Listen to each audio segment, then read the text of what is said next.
For centuries, people assumed that if you looked different, you must be different. Different enough, some argued, to belong to an entirely separate category of human being. Scientists finally had the tools to test that assumption directly at the level of DNA itself. They gathered genetic material from populations on every inhabited continent, ran the largest comparison of human genetic diversity ever attempted, and got an answer nobody in the field was fully prepared for. What the data showed didn't just complicate the idea of race. It took the entire concept apart at the foundation. This is what happened when scientists actually compared the DNA behind what we call race. For most of human history, this wasn't a question anyone had the tools to answer directly. People built entire social, legal, and political systems on the assumption that visible differences between populations reflected something fixed and fundamental about biology, an assumption nobody could actually test until genetic sequencing technology matured enough to compare human populations at scale. Once that technology arrived, the question stopped being philosophical. It became something researchers could put real numbers against, population by population, marker by marker. The project that produced most of this data began in the early 1990s, built around a genuinely difficult goal: collect DNA samples from indigenous and isolated populations around the world before increasing global movement and intermarriage made those specific ancestral genetic signatures harder to trace. The undertaking was controversial from the start. Some indigenous rights groups and bioethicists raised serious concerns about how genetic material was being collected, who would control it, and whether communities being sampled fully understood how their DNA would be used for decades afterward. Researchers involved argued the resulting data set would be irreplaceable, a snapshot of human genetic diversity that would only become harder to capture as populations continued to mix and move. Both sides of that debate turned out to be right in their own way. The ethical questions the project raised reshaped how genetic research with indigenous communities is conducted today, and the data set it produced became one of the most heavily cited resources in the history of human population genetics. Researchers gathered samples from more than 1,000 individuals, representing over 50 distinct populations, spanning 7 broad geographic regions: Africa, Europe, the Middle East, Central and South Asia, East Asia, Oceania, and the Americas. Each sample went through sequencing technology capable of reading millions of genetic markers, producing a dataset large enough to fill entire server farms with raw, genetic information waiting to be analyzed. Later projects built directly on top of this early work, expanding the sample sizes into the tens of thousands and adding ancient DNA extracted from skeletal remains recovered from archaeological sites on every inhabited continent, which allowed researchers to compare not just how populations differ today, but how those differences actually developed over tens of thousands of years. When the first results came back, one finding stood out immediately, and it would end up reshaping everything that followed. However different two people might look, different skin tone, different facial structure, different hair texture, at the level of the genome itself, any two humans, picked from anywhere on Earth, share somewhere around 99.9% of their DNA. The entire visible spectrum of human variation, everything we've used for centuries to sort people into categories, lies inside that remaining sliver of difference. That's where the story gets complicated, because the way that sliver of difference is distributed across the globe does not match the categories. Most people grew up assuming we're biological fact. To understand why, you have to go back much further than the last few centuries of history, back to where modern humans actually came from. The scientific consensus, built from decades of genetic and fossil evidence, places the origin of anatomically modern humans in Africa, roughly 200,000 to 300,000 years ago. For the overwhelming majority of that time, human populations lived, mixed, separated, and adapted entirely within the African continent. Generation after generation, over hundreds of thousands of years, genetic variation built up across African populations, far more variation, in fact, than exists anywhere else combined. Then, sometime around 50 to 70,000 years ago, depending on which migration wave you're tracing, small groups began leaving Africa and spreading into the rest of the world. And this is the detail that ends up explaining almost everything else in the data. Those migrating groups were small. A handful of founding populations, carrying only a fraction of the genetic diversity that existed back in Africa, went on to become the ancestors of every non-African population alive today. Geneticists call this the founder effect, and it's a simple idea with enormous consequences. Picture a large, Richly varied population is a jar filled with 100 different colored marbles. Now imagine a small group leaves, taking only 15 of those marbles with them. However far that smaller group travels, however many new populations eventually branch off from it, none of those descendant populations can ever contain more color variety than was present in the 15 marbles that left the jar in the first place. They can rearrange, mix, and spread that variation in new ways, but they can't manufacture diversity that was never carried out to begin with. The genetic data confirms this pattern with remarkable consistency. Populations tend to show less internal genetic diversity the farther their ancestors traveled from the African continent. Middle Eastern populations show slightly less diversity than African populations. European and Central Asian populations show a further reduction. East Asian populations show less still.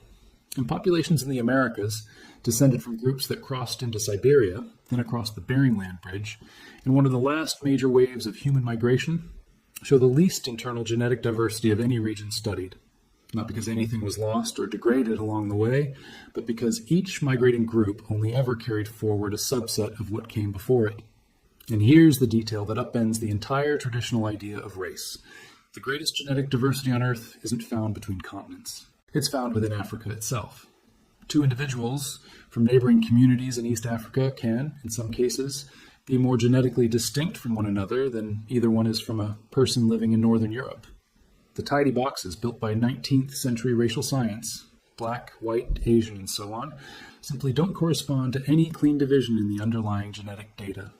The lines were drawn by observation of surface traits, not by anything resembling the actual structure of human genetic variation.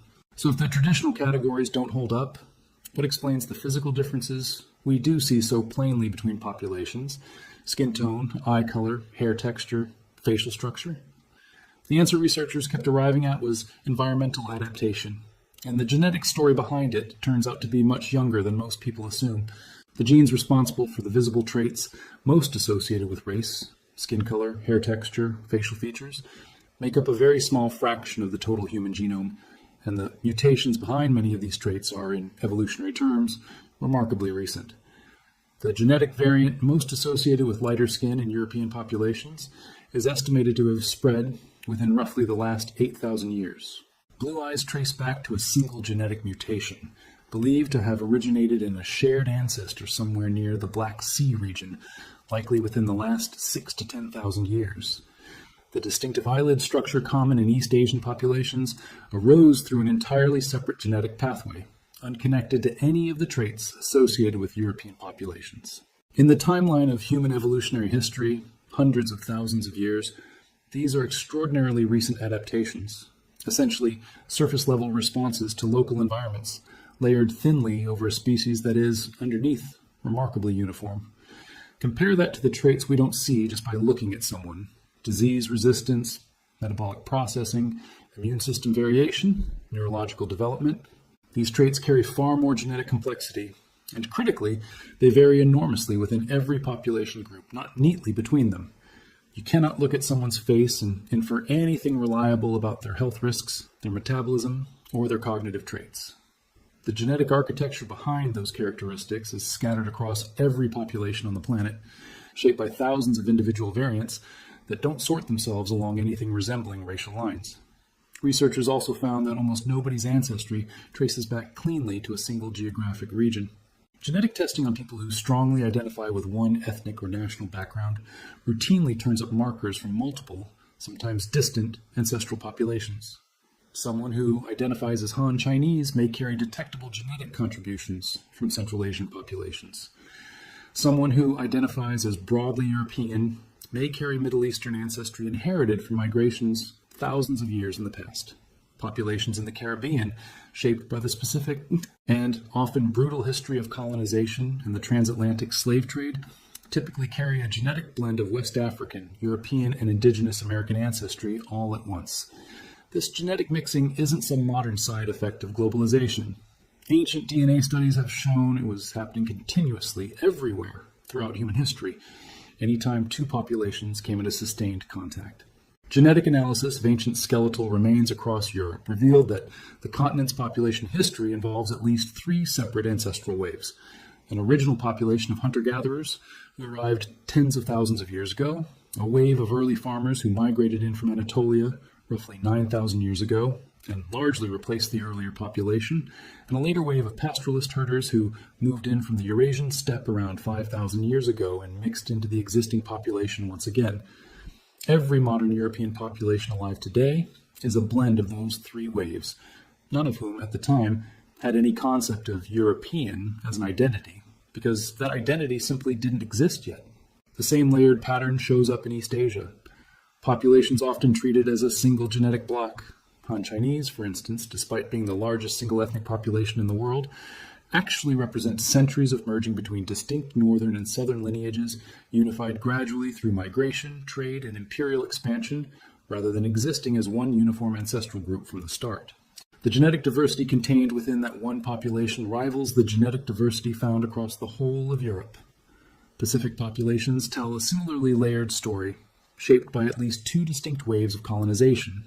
An earlier wave of seafaring populations reaching the islands tens of thousands of years ago, and a later wave of Austronesian-speaking voyagers who arrived thousands of years afterward, mixing with the populations already there.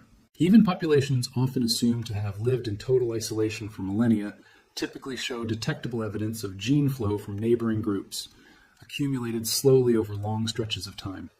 The data, in region after region, tells the same underlying story. There has never been a genetically pure, permanently isolated human population anywhere, at any point, researchers have been able to examine closely. If genetic ancestry really is this blended, this continuous, and this recent in its major branch points, why do groups separated by distance so often end up looking so different from one another? The clearest answer researchers arrived at is convergent evolution, the same evolutionary pressure producing a similar physical solution independently in populations that share no close genetic relationship at all. Dark skin evolved independently in populations across sub-Saharan Africa, in parts of South Asia, and among Aboriginal Australian populations. Three groups with deep, independent evolutionary histories, none of which inherited the trait from a shared recent ancestor. What they shared instead was exposure to intense ultraviolet radiation near the equator, and natural selection arrived at a similar protective solution, increased melanin production through different underlying genetic changes in each population. Lighter skin evolved separately in populations that migrated into higher latitudes with weaker sunlight, where the ability to synthesize vitamin D through the skin became a stronger survival advantage than protection from UV exposure. The distinctive eyelid structure found in East Asian populations may have offered some protection against cold winds and glare-off snow and ice in the environments those populations moved into. In every case, the underlying pressure was environmental. The genetic pathway each population used to adapt to that pressure often differed, even when the visible outcome looked broadly similar. High-altitude adaptation follows the same pattern. Populations native to the Tibetan Plateau carry genetic adaptations that allow them to process oxygen efficiently at elevations that would cause serious health complications for most lowland populations. Indigenous populations in the Andes, facing a comparable high-altitude environment on the opposite side of the planet, developed their own high-altitude adaptations, but through an entirely different set of genetic changes. Two populations, no recent shared ancestry, facing a similar environmental challenge, and two independently evolved solutions to the same problem. A third population offers an even clearer illustration of just how independently these solutions can arise. Populations native to the Ethiopian highlands also live at extreme elevation, and researchers studying their genomes expected to find either the Tibetan solution, the Andean solution, or some blend of the two. Instead, Ethiopian highland populations turned out to carry a third, genetically distinct adaptation, unrelated to either of the other two. Three separate human populations, on three separate continents, facing essentially the same environmental problem, arrived at three separate genetic answers, a result that would be almost impossible to explain if human populations were divided into a small number of fixed ancestral racial categories, but makes complete sense once you understand adaptation as a local, repeated, and independent process happening again and again throughout human history, wherever people settled into a demanding new environment. Even traits that seem like obvious cultural or dietary quirks turn out to follow the same evolutionary logic, rather than anything resembling racial lines. The ability to digest milk into adulthood, lactase persistence, shows up in populations with a long history of dairy farming. Parts of Northern Europe, certain East African pastoralist communities, and some populations in Central Asia. It's largely absent in most East Asian populations and in many populations across Africa that never relied heavily on dairy farming, despite sometimes living in close geographic proximity to groups that do carry the trait. The pattern tracks cultural and agricultural history far more closely than it tracks anything resembling a racial category. There's one more pattern in the genetic data that, on first glance, seems to cut against everything described so far, and it's worth addressing directly because it's the pattern most often misused to argue that race really is biological after all. Certain disease-linked genetic variants do cluster more heavily in specific populations. The variant behind sickle cell trait appears more frequently in populations with West and Central African ancestry. Tay-Sachs disease shows elevated rates in Ashkenazi Jewish populations. Cystic fibrosis appears more frequently in populations of European descent. At first glance, this looks like exactly the kind of hard genetic boundary that would support traditional racial categories. But when researchers traced the actual history behind each of these patterns, a very different explanation emerged. These variants didn't spread because of race. They spread because, in specific local environments, carrying a single copy of the variant provided a genuine survival advantage against a specific regional threat. The sickle cell trait offers meaningful resistance to malaria, which was historically endemic across large parts of West and Central Africa. In a region where malaria killed a substantial share of the population before adulthood, natural selection favored the sickle cell variant heavily enough that, over generations, it became common, despite the cost of full sickle cell disease in people who inherit 2 copies of the gene. The same underlying pattern, a localized environmental pressure producing a localized genetic response, explains the elevated frequency of other disease-linked variants in other specific populations, entirely independent of any racial category. A population from Southern Europe with a history of exposure to malaria can carry some of the same protective adaptations found in West African populations, despite falling into an entirely different traditional racial classification. Meanwhile, populations lumped together under a single racial label can carry completely different disease risk profiles depending on the specific regional history their ancestors actually experienced. This has real, practical consequences. Treating race as a stand-in for genetic risk in medicine is not just imprecise, it's actively misleading. A doctor, assuming that every patient who shares a racial category also shares the same underlying genetic risk factors, is working from an assumption the genetic data simply does not support. Individual genetic testing, ancestry-informed and specific to a person's actual family history, provides a far more accurate picture than any broad racial category ever could. Medical researchers have started documenting the real-world cost of this mismatch. Diagnostic algorithms that once adjusted results based on a patient's recorded race, used in fields ranging from kidney function testing to lung capacity measurement, have come under increasing scrutiny in recent years, precisely because the underlying genetic assumption they were built on turned out to be far weaker than the medical field once believed. A patient's actual ancestry, which can span multiple regions and populations in ways a single racial checkbox can never capture, matters far more to individual risk than the broad category itself. Pharmaceutical research has run into the same issue. Drug trials that once assumed uniform response within a racial category have repeatedly found that individual genetic variation, not race, is the stronger predictor of how a person metabolizes a given medication. The clinical shift now underway across much of genetic medicine is a direct response to exactly the kind of population data described here. A slow move away from race as a proxy and toward the actual genetic and family history information that turns out to carry the real signal. Given all of this, it's worth asking where the concept of race, as most people understand it today, actually came from, because it clearly wasn't derived from careful genetic analysis. The modern concept of distinct human races took shape in the 1700s and 1800s, largely among European naturalists attempting to classify human variation, using the same taxonomic methods being applied to plants and animals at the time. These classifications were built primarily on visible traits and cultural observations, and they were quickly arranged into hierarchies, rankings that placed the classifier's own population at the top. Those hierarchies went on to provide a convenient pseudoscientific justification for colonization, forced labor, and centuries of systemic violence. The people constructing these categories described their work as objective observation. In practice, the conclusions they reached mirrored the assumptions and power structures of the era they lived in far more closely than they reflected anything discoverable in human biology. Modern population genetics has methodically taken that framework apart. The physical traits early racial science used to rank human groups show no meaningful correlation with intelligence, moral character, or any other measure once used to justify a supposed hierarchy.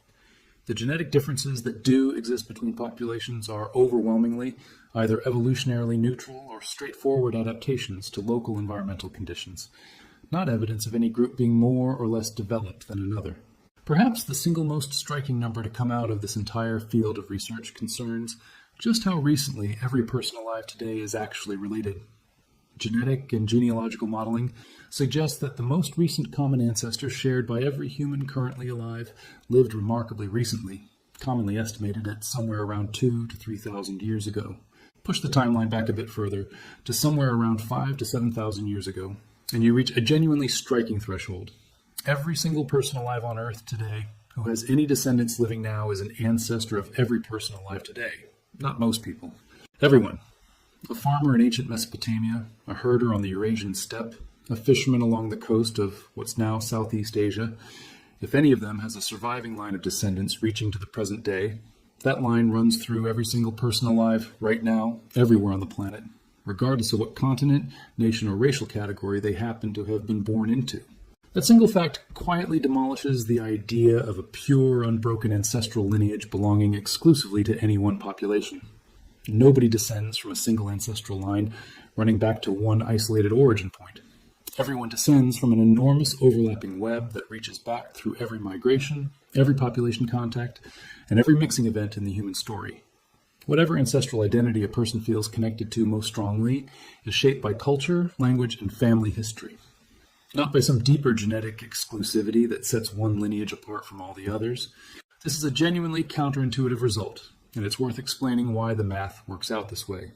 Every person has 2 parents, 4 grandparents, 8 great-grandparents, and so on, the number of ancestral slots doubling with each generation you go back.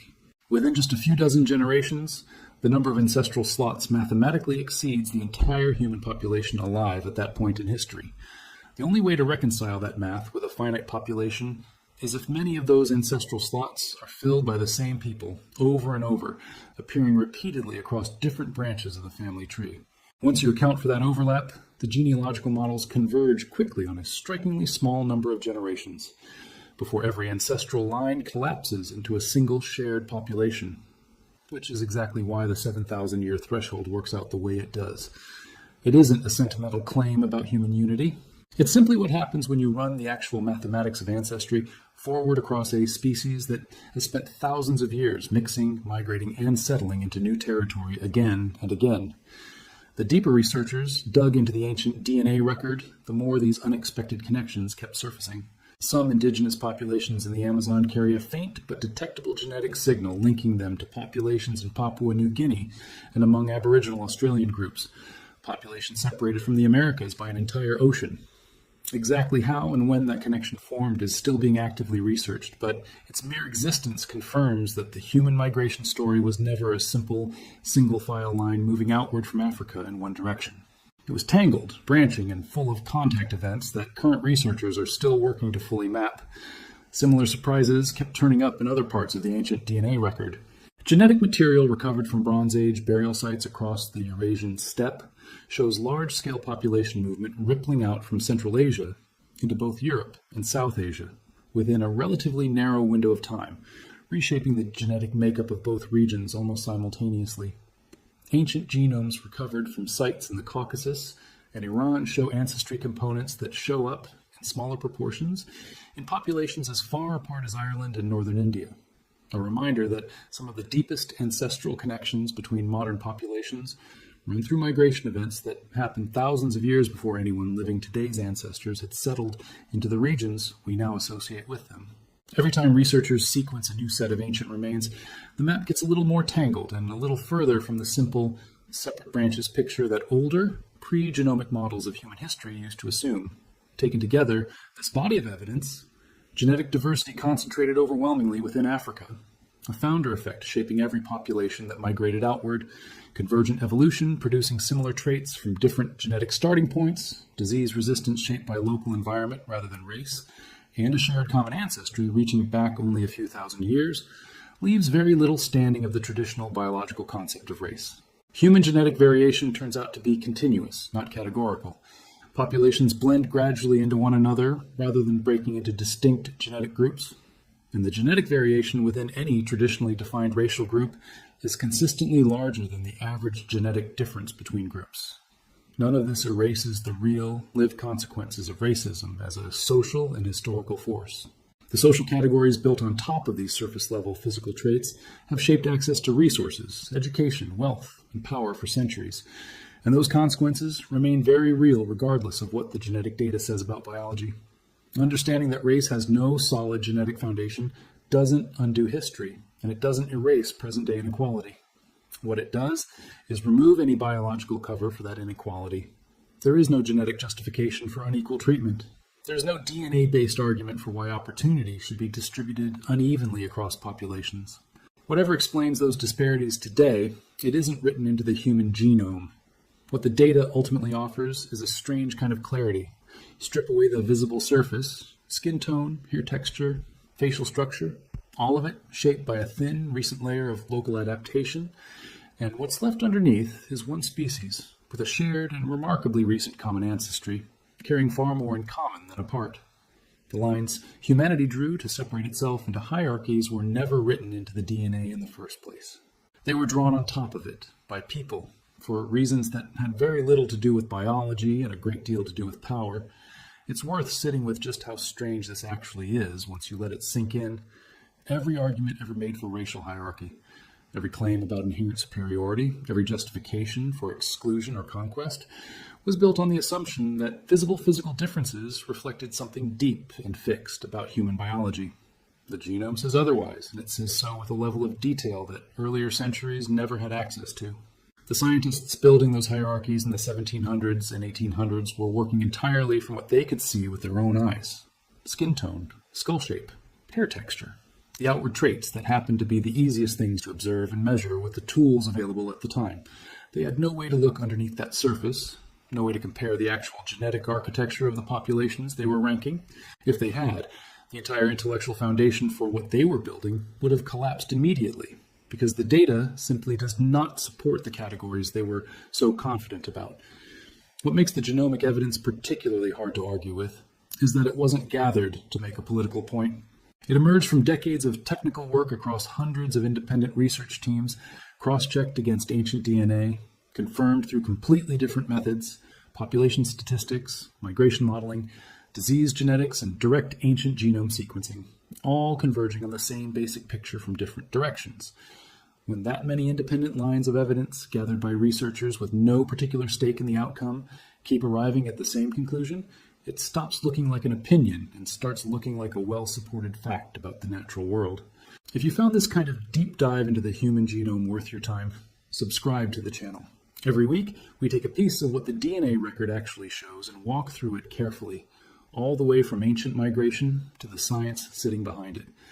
Next week, we're going back even further into the genetic evidence for exactly how and when the first humans left Africa, and what their DNA still tells us today, tens of thousands of years later.